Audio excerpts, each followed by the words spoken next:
नमस्कार दोस्तों आज मैं फिर आपके लिए एक बहुत ही फ़ायदेमंद घरेलू नुस्ख़ा लेकर आया हूँ जो मात्र 2 मिनट में बन जाएगा और इतना ज़बरदस्त पावरफुल है, वो भी उन चीज़ों से जो घर पर ही हमारी किचन में मिल जाती हैं। जैसे कि गुड़ जो है वो हमारी किचन में सबके होता ही होता है और गुड़ के अंदर एक ये वाली सफ़ेद चीज़ जो है वो मिलाकर हम ऐसा नुस्खा बनाने वाले हैं कि जो बरसों की समस्या से आपको राहत दिला सकता है। ना सिर्फ पुरुषों के लिए, ये हर व्यक्ति के लिए बहुत ही फ़ायदेमंद होने वाला है। तो चलिए जल्दी से बताता हूँ कि इस नुस्खे को कैसे बनाना है और ये सफ़ेद चीज़ जो चमत्कारी है वो क्या है। सबसे पहले नुस्खे को बनाने के लिए हमें जैसे गुड़ की आवश्यकता होती है, तो गुड़ मैं हमेशा कहता हूँ कि आपको गुड़ इस जितना डार्क कलर का हो वही लेना है, सफ़ेद गुड़ नहीं लेना, क्योंकि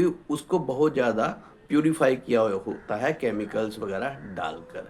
तो चलिए ये लगभग मेरी 50 ग्राम की जो है एक डली है, तो हमने लगभग 20 ग्राम का डली लेनी है एक टाइम के नुस्खे के लिए। तो ये मैंने लगभग चौथा हिस्सा उसका जो है ले लिया है, ये लगभग 20 ग्राम के आसपास है। तो इसको आप पहले हल्का हल्का सा बारीक बारीक क्रश कर लीजिए। आप इसको चाहे तो कद्दूकसनी में भी कर सकते हैं, नहीं तो ऐसे आप बारीक बारीक इसको यूं करके आप कस लीजिए। दोस्तों गुड़ जो है वो हमारे शरीर में खून की मात्रा बढ़ाने में मदद करता है, आप ये सब जानते ही होंगे।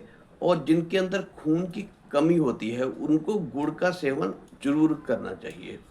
गुड़ तो आप 12 महीने खा सकते हैं, इसका कोई नुकसान नहीं है। सर्दियों में तो जितना मर्जी, गर्मियों में लगभग 20-25 या 30 ग्राम गुड़ आपको रोजाना खाना ही चाहिए अगर आप स्वस्थ रहना चाहते हैं। और हो सके तो सारी चीज़ों में आप जो भी मीठे वाली चीज़ बनाते हैं, अगर आपको डायबिटीज़ नहीं है, शुगर पेशेंट नहीं है, तो आप जो भी मीठे वाली चीज़ बनाते हैं, चाय बनाते हैं या दूध वगैरह, तो उसमें आप सिर्फ गुड़ का इस्तेमाल करिए, चीनी को भूल जाइए।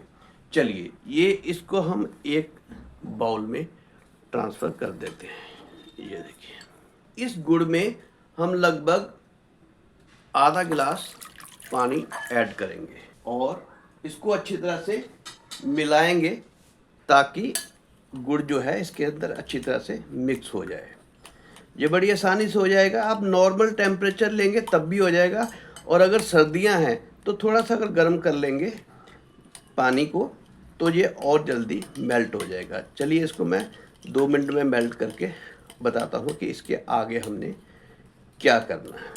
चलिए दोस्तों ये हमारा गुड़ जो है इसमें मिक्स हो गया। अब देखते हैं कि इसके साथ साथ हमने क्या क्या चीज़ें मिलानी है। दोस्तों इसके अलावा हमें चाहिए होगा, वैसे तो एक नींबू या आधा नींबू चाहिए होगा, अपनी क्वांटिटी के हिसाब से देख लीजिए। मेरा जो नींबू इस बार बहुत बड़ा है, तो इसका मैं मान लीजिए कि 1/4 हिस्सा ही डालूंगा, क्योंकि इसमें से बहुत ज़्यादा रस निकलता है।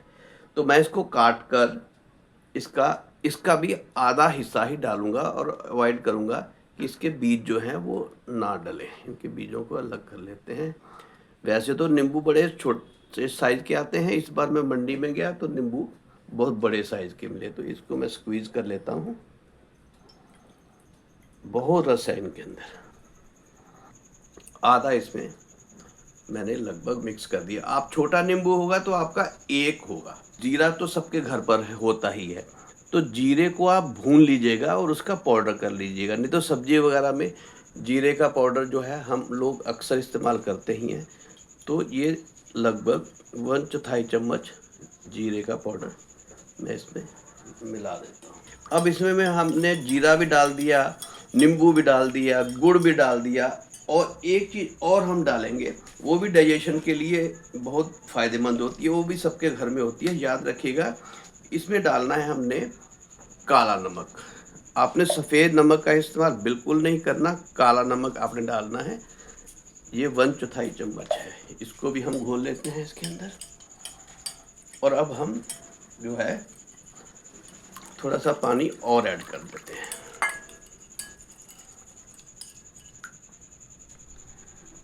चलिए दोस्तों, अब इसको हम छान लेते हैं। बाई चांस अगर नींबू का छिलका वगैरह भी इसके अंदर चला गया हो तो वो भी छन जाए, और अगर गुड़ थोड़ा बहुत रह गया है वो भी छन जाए, और अगर जीरे के थोड़े बहुत रह गए हैं तो वो भी इसके अंदर छन जाए। जीरे का एक्सट्रैक्ट आ चुका है इसके अंदर। चलिए, इसको हमने छान लिया है। चलिए दोस्तों, अब बताता हूँ कि वो जो मैंने आपको चीज़ बताई थी कि जो सफ़ेद चीज़ डालनी है वो क्या है। तो वो है दोस्तों, ये हमारे घर पर पड़ा हुआ, जिसको अक्सर हम इस्तेमाल करते हैं, बेकिंग सोडा, जहाँ आप मीठा सोडा भी ले सकते हैं। अब याद रखिएगा कि अगर तो आपने बेकिंग सोडा लेना है तो उसको चुटकी से थोड़ा सा ज़्यादा लेना है, और अगर आपने मीठा सोडा लेना है तो आप जो है आधी चुटकी इसके अंदर डालेंगे। और ध्यान देने वाली बात ये है कि अगर आपको किसी भी प्रकार की लूज मोशन या पेट में अल्सर या पेट से कोई भी जुड़ी समस्या है, तब आप इसको नहीं डालेंगे। एज चीज़ आप ऐसे भी इसको पी सकते हैं। और डायबिटिक लोग हैं तो वो नींबू, जीरा, काला नमक ले, वो गुड़ भी ना ले, और अगर ले सकते हैं तो अपने डॉक्टर से पूछ लें। और ये हमने बिल्कुल थोड़ा सा इतना डालना है, और इसको भी हम इसके अंदर डालकर मिक्स कर देंगे। दोस्तों, ये बहुत ही ज़बरदस्त है नुस्खा उन लोगों के लिए जो डाइजेशन की जिनको समस्या है, जिनके अंदर उम्र बढ़ने के कारण वो कमज़ोरी महसूस करते हैं, क्योंकि आयुर्वेद में सारी समस्याएं जो है हमारे पेट से जुड़ी हुई हैं।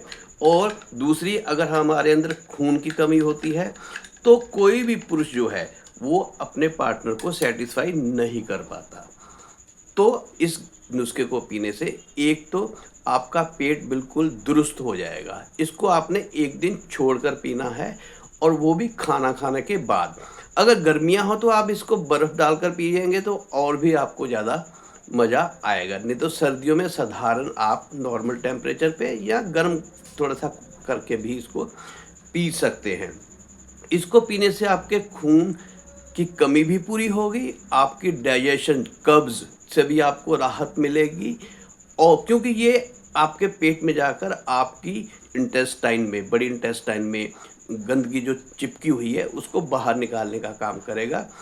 और उसके साथ ही साथ जब हमारा पेट जो ठीक रहेगा तो हमें कोई भी बीमारी जो है वो जल्दी से पकड़ नहीं पाती। हमारी इम्यूनिटी पावर जो है बहुत मजबूत हो जाती है। तो खासकर 40 या 45 साल की उम्र के बाद पुरुष हर एक दिन के बाद इसका सेवन अवश्य करें, अगर वह चाहते हैं कि पूरी जीवन भर वो हष्ट पुष्ट और पूरा जीवन अपने सुखी वैवाहिक जीवन का जो है वो मज़ा लेते रहे। तो चलिए दोस्तों, मिलता हूँ एक और ऐसी ही वीडियो के साथ। तब तक के लिए धन्यवाद, नमस्कार, जय हिंद।